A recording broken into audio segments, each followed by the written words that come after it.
You don't get to truth through censorship.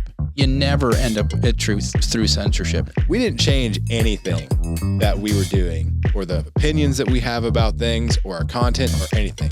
Facebook decided to treat free speech in a completely different way. Injustice does not exist where speech is suppressed. All of this has been manufacturing an attitude of self-censorship. Yeah. That concept of forcing the populace to self-censor, to not say things they know are true, and to say things they know are false, like men can become women, is part of a broader Marxist-Leninist strategy for demoralizing the populace to where you can control them easily.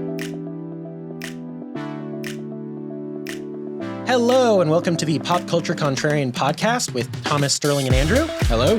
Hey guys.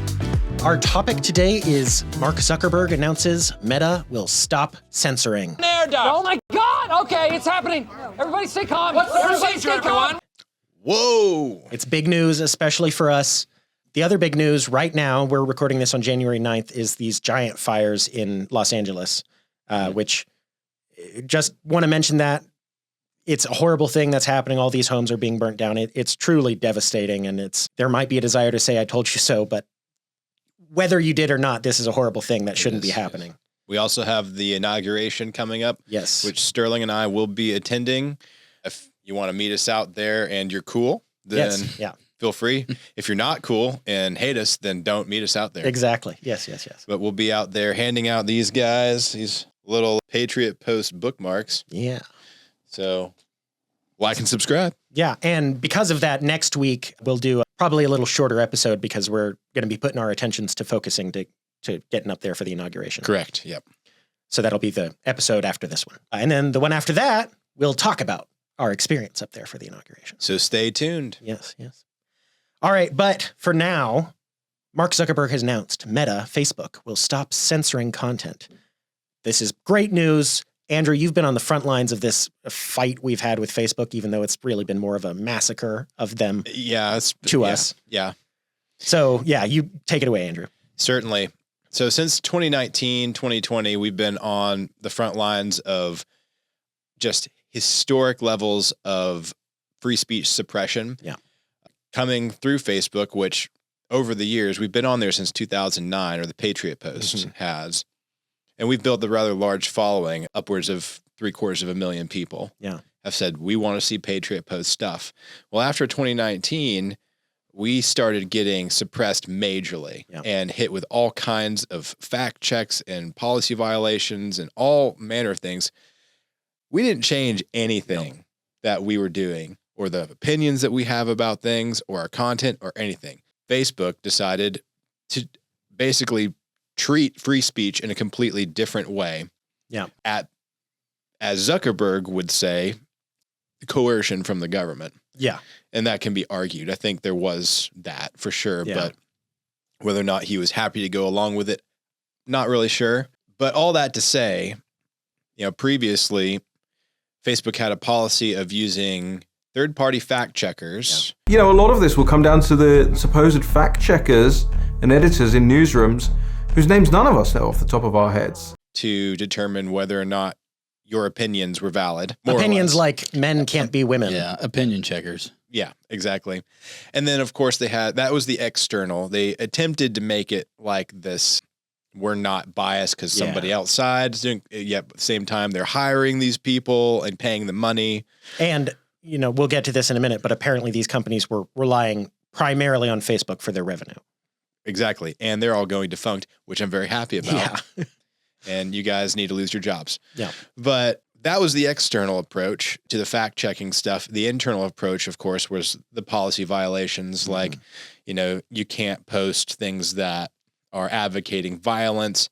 I mean, to an extent, some of their community standard violation policies are within the confines of the law. I mean, they sound reasonable. Yeah. You don't want people advocating violence, but then you see how it's applied. Well, it's applied by protected groups. So they can say, if you have an opinion about a subject that pertains to like indigenous people or whatever, if you say it the wrong way, it could be like you're attacking them, and they're a protected group. So they have special privilege.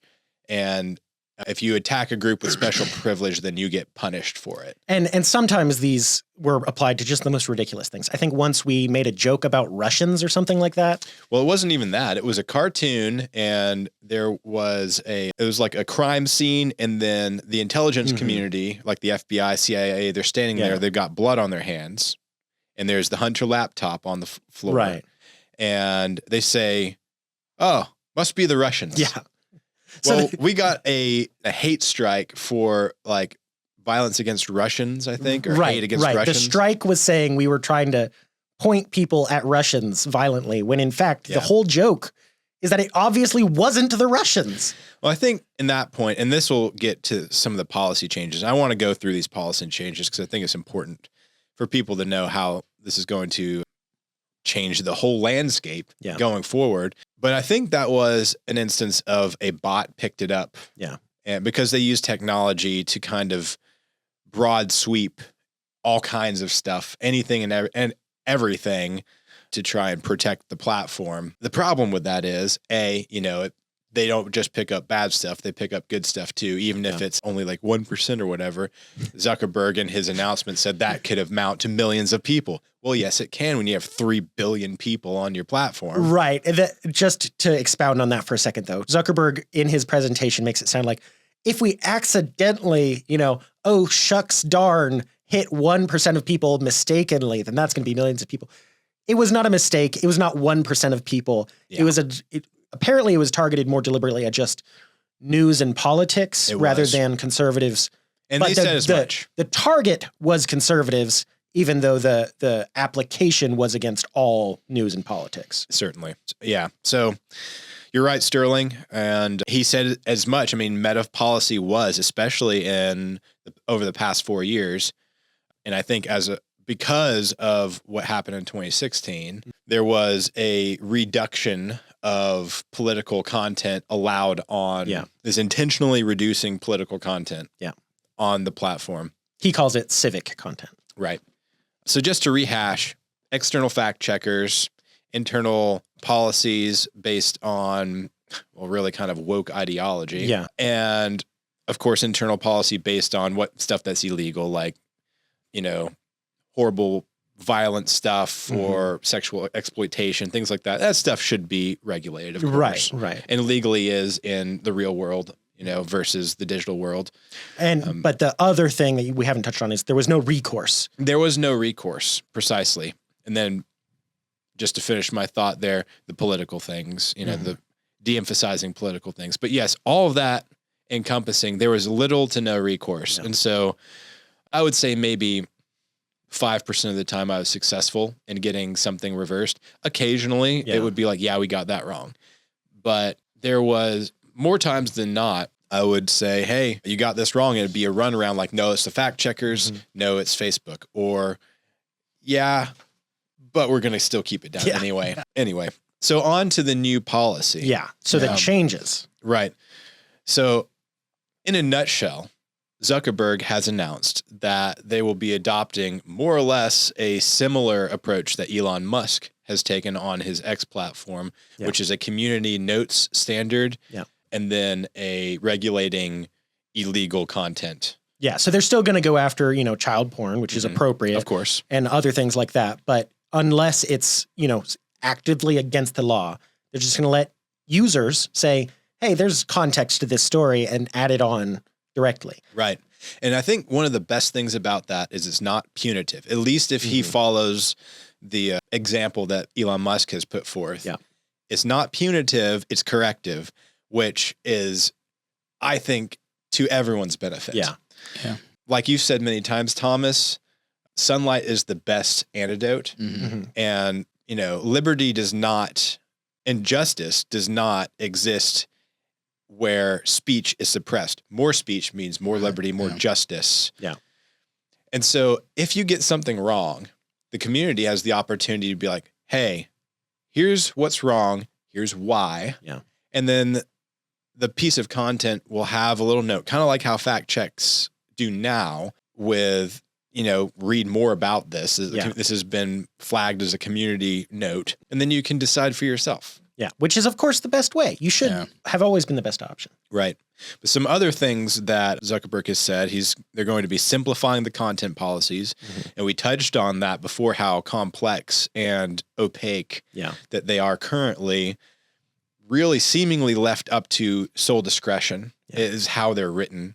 And many of them are predicated on DEI ideology. Yeah, and they'll use words like hate or something like that, which is, correct. Of course, hate can only be a personal interpretation. That's the only way you can say this is about hate, is if you look at it and say, I think that's about hate.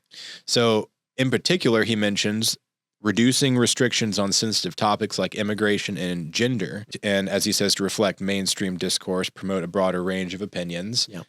The idea here is free speech. They're going to change their policy enforcement. Again, we've mentioned this, but filters will focus on high severity illegal violations, and low severity violations will require users to report before action is taken. Filters will be tuned to reduce false positives, even if that means allowing some bad content. So he does make this caveat in his video, where he's overviewing these changes, that some more bad stuff might end up on the platform. And it will. And that is, that's one of the prices you pay for free expression. Sure. Is sometimes people are going to say bad things that you don't want them to say. Right. Yeah, it's that conundrum of do you sacrifice good people just so you can make sure you get all the bad people, or do you allow some bad people to get away with it just to ensure that you're not, sacrificing good people? Right. And I think that concept here is what he was getting at. We're going to err on the side of free speech, not on the side of policing everything. Doesn't that concept, Thomas, doesn't that go back to, like, I'm trying to remember some biblical story? Didn't God deal with this issue? Yeah, I know. Back in Canaan? Back with Abraham? Yeah. Abraham and Lot and Sodom and Gomorrah. Yeah, Sodom and Gomorrah. Yeah. No. And what is the number God settled on? If there's 10 righteous people in Sodom, he won't destroy it? I think it was 5, wasn't it? Got down to 5. Yeah. It's almost like if you use the Bible as an example in proper context, you can maybe have better outcomes. Well, and that biblical story is actually one of the core roots of the idea of being innocent until proven guilty. Correct. Mm-hmm. Yeah. I mean, most Western law is based predominantly on Judeo-Christian values. Yeah. So it's good to see that kind of a simplification of content policies and hopefully more of a clarity, I guess, with that. But also, what's the word I'm looking for? That it's not opaque, but it's very obvious and it's above board, clear. Here are the rules, and those rules should be easily enough identifiable so that you can know whether or not you're in violation or not guessing. Yeah, because that was so often our experience. Yeah. Particularly because we've been on the platform for so long without issue. And all of a sudden we're getting just absolutely hammered from these opaque violations. And it's so demoralizing when you're doing everything you can to be authentic and provide content to the people that want to see your content and offering your opinions about the world, and to be punished for that. Yeah. And not even that. I mean, of course, that's probably the crux of it, the freedom of speech issue, but the immeasurable damage to our business by way of reach and the possibility of gaining new subscribers, which support financially our efforts.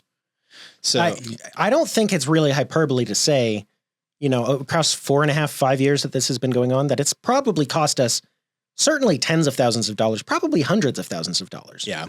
Maybe even into the millions. I mean, it's absolutely astronomical, the opportunity cost that has occurred. And it's really hard to measure opportunity cost, but certainly we were diminished. Well, we were growing leaps and bounds right up until the changes. Correct. And then the growth fell off a cliff. Correct. Yeah. Well, one thing in particular, Zuckerberg in the new policy has mentioned is re-allowing political and civic discourse to be normally in the feeds. That's going to really benefit our organization theoretically, because we're not going to be shadow banned, essentially, is what has been happening for the past years. That's exactly what our content is. It's civic and political. Yeah. Yes. And I got to say, his framing, his whole announcement video, if he follows through, if he does what he says, it's great. It's the exact changes we've been hoping and praying for. And if he does it, I may have to come around and forgive him. But even in his video, some of his framing on things like that, he says, for a while, users didn't want to see civic and political content. And that's just not true. He put a lot of stuff off on other parties, off on the government, citing government coercion, and then also, like you said, Sterling, onto the users saying this is what you guys wanted. Right. But our page, was growing leaps and bounds, and people were sharing our content all the time. Clearly they wanted to see it. Mm-hmm. Some users. I mean, I think that in that sense, there's going to be people who want to see it and people who don't want to see it. Yeah. But I think and I would look at his recent meetings at Mar-a-Lago with Donald Trump to credit especially the last point he made, which was how government has interacted with social media, specifically Facebook, and he noted that, and how he wants to be involved with Trump helping to promote free speech throughout the world. Right. So pushing back on what has been happening. And he specifically mentioned Europe, which I thought was interesting because I think he has been getting a lot of flack from the EU with their censorship. And here's the thing with censorship, and people don't like bad things and they don't like to hear bad things and stuff like that, or there's opinions they don't want to hear. But the truth is, you don't get to truth through censorship. You never end up at truth through censorship. And any attempt, I mean, let's look at what is, well, it came out, but it's really come out again more broadly. The whole story out of the Great Britain. UK. There is an instance where authorities basically tried to keep it hush hush because they didn't want to have to deal with the implications of the truth.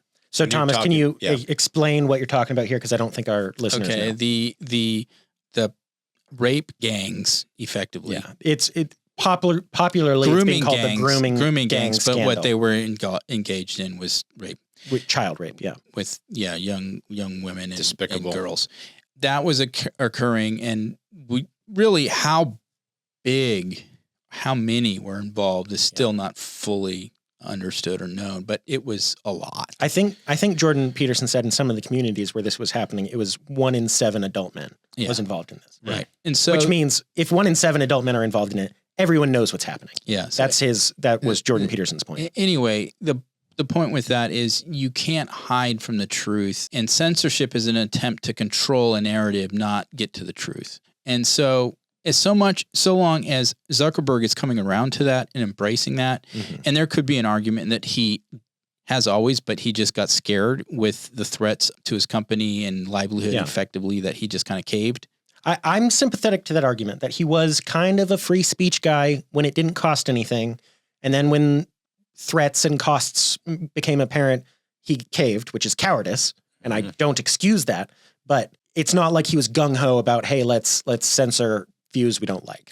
Yeah. I wonder if there's an element here too, culturally, where Zuckerberg has learned the value of free speech and why it matters in a way that maybe he didn't appreciate in the past. And I think he's one of a lot within the culture, because what the left woke culture that took over and seemingly spread like wildfire, people were deceived to some degree in not really recognizing what it was. Yeah. And then as it metastasized and grew into this totalitarian censorship cancel culture, then they started to realize, whoa, this thing's a monster. Yeah. And I think it took the election of Donald Trump and how overwhelming he won that election, where there was people were finally willing to step out and be like, oh, okay, we're out of this. We're done with this stuff. This is bad and we don't want it. And to me, this is him doing just that. No longer I'm going to fire all the fact checkers, because the fact checkers were effectively the Praetorian Guard guarding the gates of what was allowed to be said on his platform. Yeah. And so he's like, I'm getting rid of all these people. And then we're going to actually go back to, a democratic process where we have community notes. Oh, isn't that a great idea? How novel. Yeah. I mean, he name drops X in his announcement. He does. That Elon Musk set the standard, trailblazed how to do this. And he did, and we owe a huge debt to Elon Musk. Thank you, Elon Musk. Certainly. $44 billion was not too high a price to pay for free speech. No. And yeah, it's actually kind of incredible how many things have turned around since this election. We've kind of talked about it our past few podcast episodes of how hopeful we are. And then there's another announcement and it's like, oh, that's hopeful. It's almost like the Twilight Zone. It's just incredible. Yeah. I know you said, Sterling, before, if you had been asked in July of 24, if all these things would be happening, it was like, of course not. Right. It's really been the flip of the switch. But maybe, and I think you mentioned this, Thomas, in a previous conversation, maybe it has something to do with, to what you were saying, Thomas, before, politicians are realizing, oh my gosh, the majority of people do not like this stuff. Yeah. No. Yeah. And the idea was like, oh, it's just these groups of bigots and stuff and whatnot. The majority of people are good people, and we just have to fight for these ideas. Yeah. But it's not true. The majority of people, yes, they're good people, and they don't believe in this woke progressive ideology. Yeah. Well, what the woke was trying to do was fundamentally transform our cultural value system. Yeah. Correct. And they were trying to force feed it on people. And people were saying, no, we're tired of it. Once people started understanding what it was, they were saying, this is Looney Tunes world, and I don't want any of it. It's really interesting, and we're in a new era. And certainly we here at the Pop Culture Contrarian are, because this podcast began as a reaction to all this woke stuff. And now this woke stuff is so on the back pedal. And, now that Facebook has capitulated and returned to free speech, if YouTube does as well, we've won. It could be a very bright new world. And we'll have to, figure out what our focus on this podcast is going to be going forward, because the focus before has been achieved. Yeah. Well, the focus of wanting these organizations, especially social media organizations, like we're saying, embrace free speech again. But the culture, there are elements within the culture that are far from giving up on That's this true. stuff. And so it's not like, don't rest on your laurel. Right. It's kind of the battle for liberty and to retain liberty, because we inherited it from not passed down the bloodline. Right. As Reagan would say. We have to, every generation has to battle to uphold these values and principles that our country is founded upon. And it's a tug of war. And there are people who, for whatever reason, don't like them. And so they seek to take advantage of elements within it. And then once they get power, to then try to prevent other people from using those same liberties that we all are supposed to enjoy. Yeah. To prevent people from engaging in those. Kind of circling back, tying that in with what we were talking about a minute ago about Zuckerberg saying about the EU and the UK not really supporting free speech. And there's 1,001 examples of how the UK does not support free speech we could give you. It's you can't say what you think over there. You just can't. But he also mentions places like Brazil, where they have secret courts that can make Facebook take something down secretly and no one ever knows about it. And in China, you can't even use Facebook. And he's saying he's excited to actually support free speech worldwide with the help of Donald Trump's administration. Right. And tying that in with the quote from Reagan, liberty is never more than one generation away from destruction, or whatever the exact wordage is. It's just amazing. Yeah. It feels like for the first time in my life, we've won the fight. There'll be another fight, but we've won one. Yeah. It's, oh my gosh. It's so nice. Well, yeah. I mean, this is a bigger battle that was won. There was a lot of little ones we were winning. Yeah. I would say that Trump's first election was a victory. I would say that Trump's getting the Supreme Court into a position to overturn a lot of these bad decisions that are made in the past the court had done. So there's a lot of the Bud Light thing. Yeah, you can connect a lot of dots and saying, or look at, if the war analogy, a bunch of different battles have been fought, smaller ones that we've been successful in. And the conservatives, who historically are called conservatives because they don't like to go shake the boat, have learned to do so effectively for a cause they believe in and to defend that cause. And that what will be interesting to see moving forward is how then is the culture going to be shaped? Because it's never static. Yeah. And so, or stagnant. The concept I've heard is it's like all your life, and I've heard this applied primarily to the Christian walk, but it applies to this as well. All your life, you're in the middle of a river, and you can't stand still in the middle of a river. You're either swimming upstream or you're going downstream. That's a good analogy. There's never a chance to rest. You're either regressing or progressing. Yeah. Not progressivism, but moving like Pilgrim's forward. Progress. Yeah. Yes. Yeah. Toward a more perfect future, as we would say, or more perfect union, or what was it for a country? A more perfect union. A more perfect union was, I think, Lincoln's line, but there's also the shining city on the hill line as well. That was Reagan, right? It goes back to the founders, but he said it as well. He was. Yeah. So it's, this is a wait and see moment. Mm-hmm. It really is. And, I'm a little bit more negative on Zuckerberg, probably because I've personally been so impacted by this stuff. Yeah. I'm salty for sure with how he has handled these things over the years. If he has had a change of heart, I welcome that. Yeah. I happen to think he is a businessman and he likes running social experiments and he likes to be able to keep on doing that stuff. And he's going to acquiesce to whatever power can keep him from getting busted. I mean, this 180, and that's what it is, represents to me a damage control, albeit in the right direction. Yeah, I the way I've been saying it is I think Zuckerberg is a little bit gutless, and I think now that it's convenient for him to support free speech again, he's willing to. Yeah. Which I'm happy he's willing to, because he could have, grown his spine in the wrong direction. Yeah. And he didn't, so good. This would not have happened if Kamala won, by the way. No chance at all. Well, I think, too, he is recognizing the path to greater freedom, which is a path to better business for him. You don't want more regulation. You want less regulation, because the more regulations you have, the more chances you have to get in trouble. Yeah. You want less regulation, more freedom. And the freedom, ironically, is letting people be free on your platform and not trying to regulate what they say. Take Section 230. Mm-hmm. You want me to read it? Yeah, go ahead. Which is really why we're in this situation. Right. And if this was applied properly, we would have never gotten here. So Section 230 is part of the Communications Act of 1934, and it primarily applied to telephone companies. Yeah. I'm going to read the core of it here. Well, it was redefined in 1996 for the internet. Yeah. So the core of what people mean when they say Section 230 is this. No provider or user of an interactive computer service shall be treated as the publisher or speaker of any information provided by another information content provider. So, Thomas, will you explain? Yeah. So basically, we've talked about this as being a platform versus a publisher.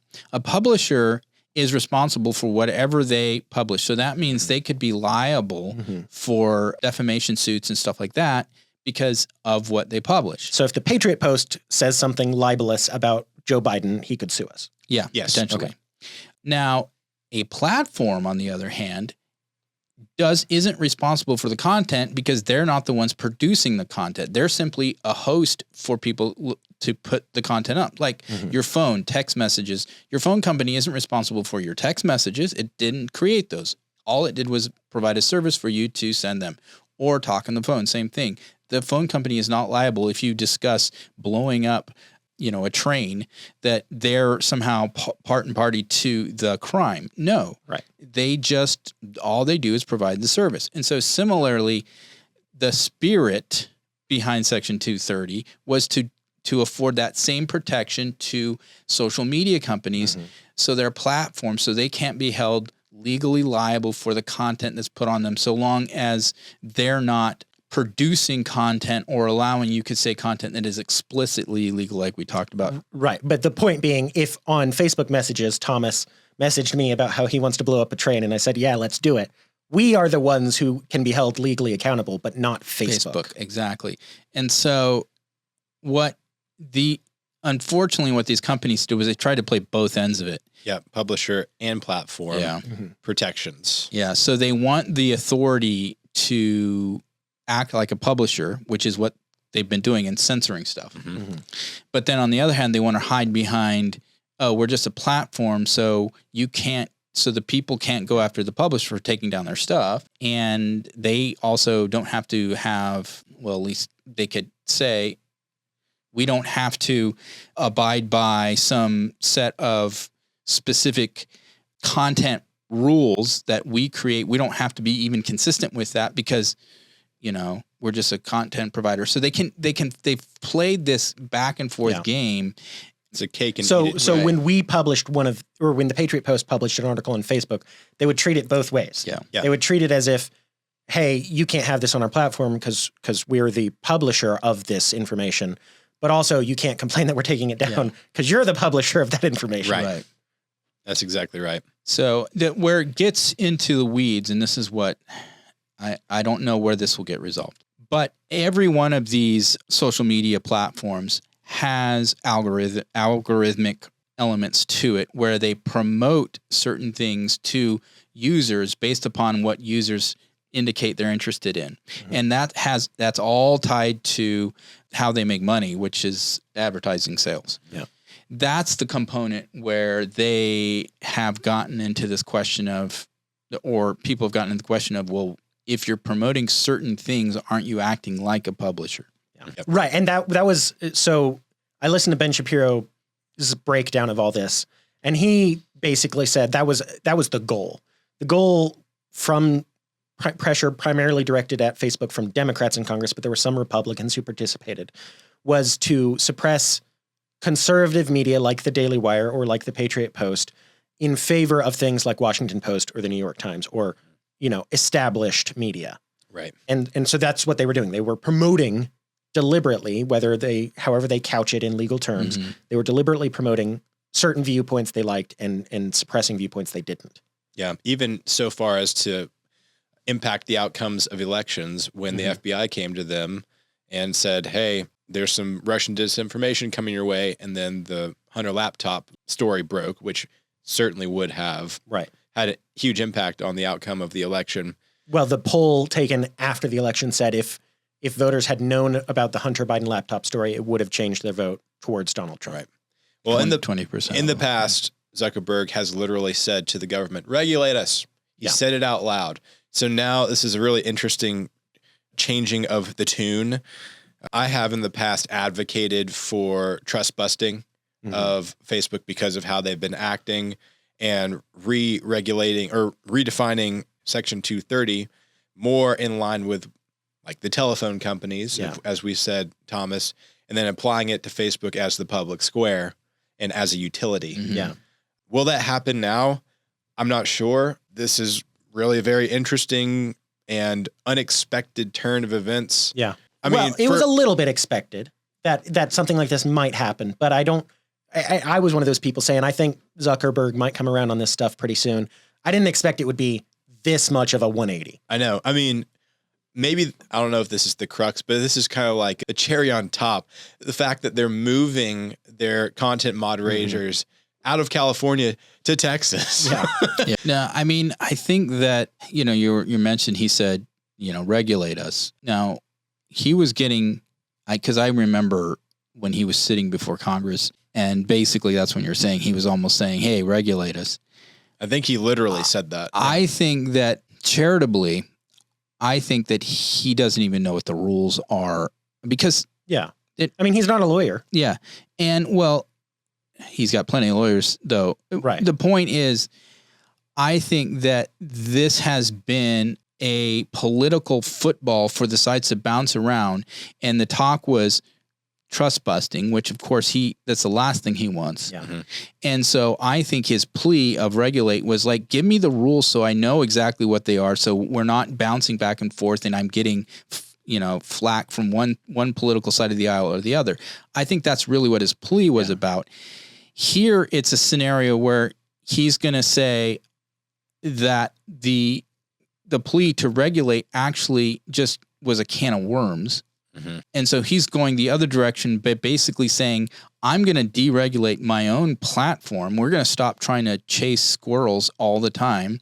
And what we're going to do is basically try to uphold really clear basic rules that everyone can agree on for the most part, and uphold that and work for that and embrace free speech. And by doing so, I think he's realizing that will insulate him or at least protect him from a lot of the trust busting talk that was going around that I think he doesn't want to see happen, obviously. Yeah. Right. I mean, like I said, it's a business move for him. Yeah. He wants to stay in business, but everybody benefits from knowing what the rules are. Yeah. Yeah. And maybe if I'm going to be a little bit charitable, maybe he didn't know what the rules were. And so that reflected his own platform rules where nobody knew what the rules were. Maybe. Well, Congress I doesn't think- know what the rules are for crying out loud. They haven't made any rules. Yeah, that's there's a few things if we're being charitable to him. The rules for social media didn't exist 30 years ago because social media didn't exist. Yeah.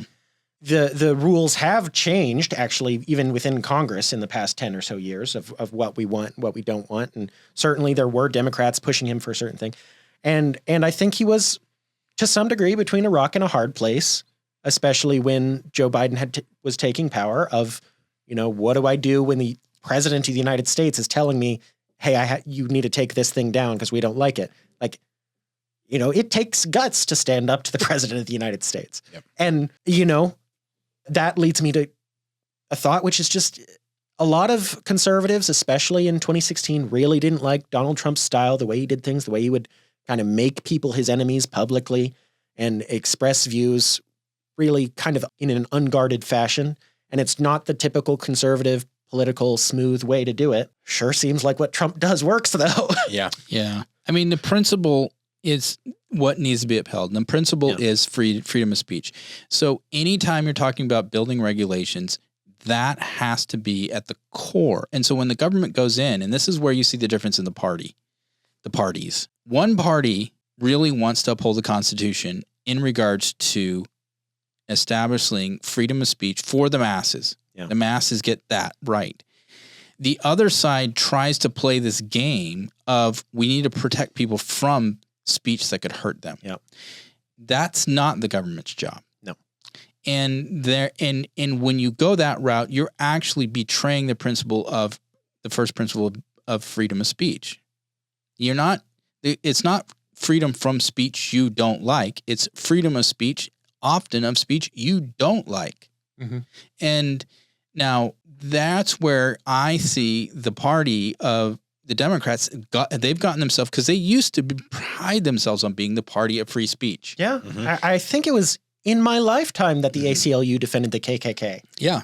And then they just got off on this woke tangent nonsense and embraced this notion that their job is to protect people from things that hurt their feelings. Yeah. And we can't do that. And if you want an example, maybe we'll do a whole podcast episode of how bad things have gotten in the UK. Because like I said, there's big podcasters I listen to who, when they're in the UK and even when they're in the US, they have to be careful about what they say because when they go home, they might get arrested. Yeah. You can go to jail for what you post on Facebook. Yeah. Thought crimes.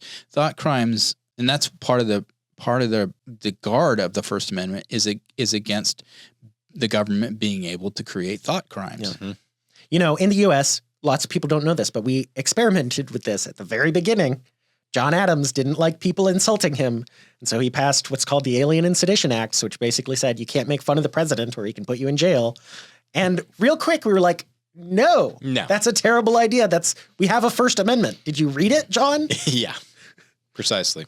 And since then, it's been pretty established in the United States that you can say whatever you want with very few restrictions. I mean, it's the only place in the world where it's really quite like it. Yeah.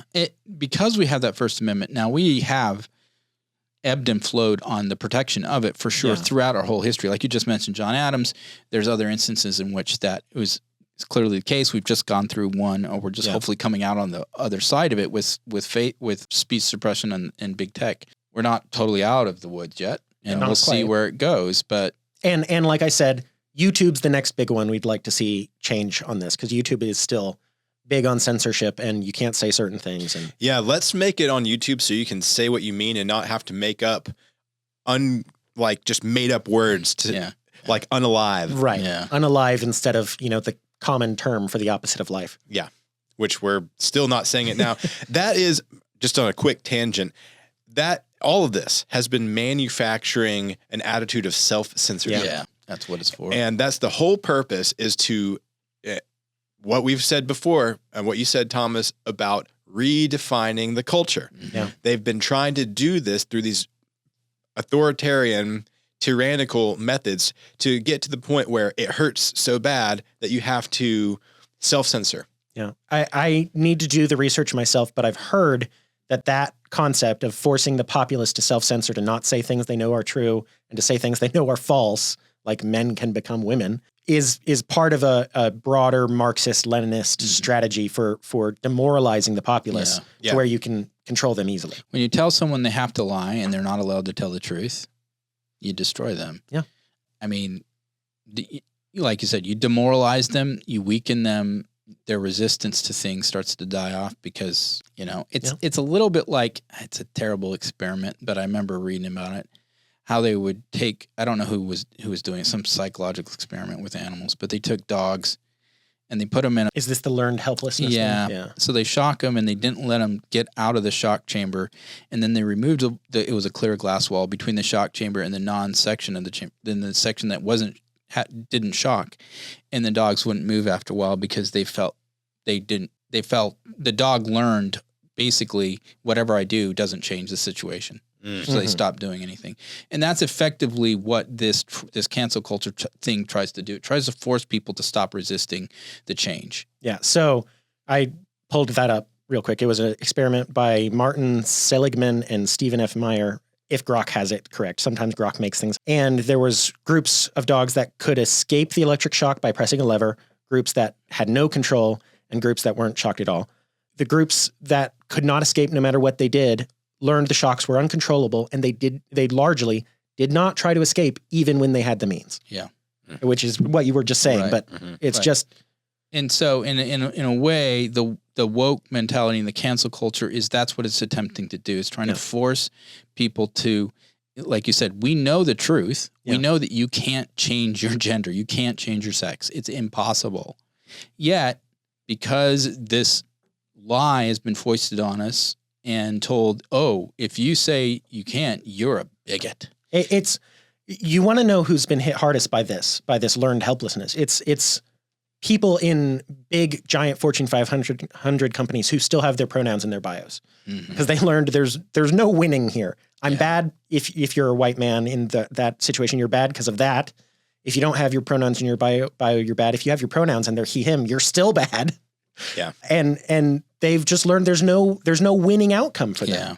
And it really sucks for those people. And hopefully things will start improving for them. And hopefully, because they're humans and not dogs, they won't suffer the long-term effects the dogs suffered in the experiment. And to be fair to Zuckerberg, maybe that's exactly what he was under. And maybe he's starting to believe, wait, things can change. Maybe I can get out from under this. Well, it sounds crazy for a multi-billionaire. Yeah. But you can make anyone feel helpless. You can and feel trapped. And so like I said, I think that this is good news, but we're guarded about it because we're waiting to see it's one thing to talk the talk. It's another thing to walk it. And we're going to see if this is going to be walked. Yep. All right. I think that's a good note to end on. So we're hopeful. This has been the Pop Culture Contrarian episode on Mark Zuckerberg ending censorship. We are brought to you by The Patriot Post, which is the oldest conservative news digest on the web. Be sure to like and subscribe to the Pop Culture Contrarian wherever you find your podcasts. Hit the bell on YouTube to make sure you see when a video is uploaded. And we'll see you next time. Bye. Bye. See you guys.